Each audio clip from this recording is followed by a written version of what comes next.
New developments tonight on an ambush involving 9 American citizens, including 6 children. They were allegedly killed by members of the Mexican cartel on Monday near the border state of Sonora.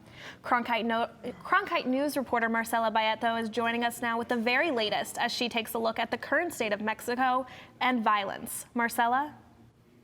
The number of killings in Mexico is on the rise, according to government officials. Now, this one brutal ambush is part of a larger issue of crime and violence plaguing Mexico.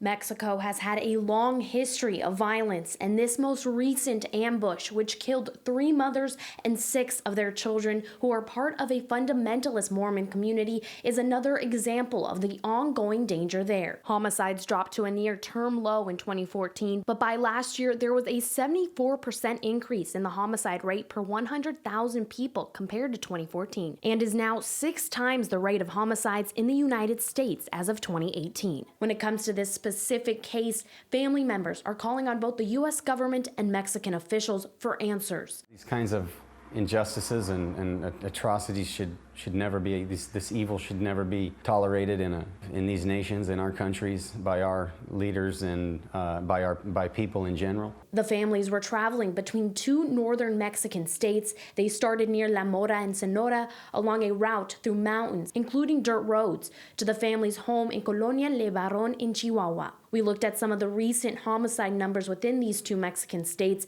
and we found in Sonora there have been 111 intentional homicides as of September 2019. And in the state where the family's home is, Chihuahua, homicides have nearly doubled at 206. Alexandra Avina, who's an expert on the state of violence in Mexico, says this tragic incident is part of a larger issue. This has been part of a war on drugs launched by the Mexican government by Felipe Calderón, the president. President Donald Trump has offered to help Mexico find those responsible for the ambush. Here's how Mexico's president responded.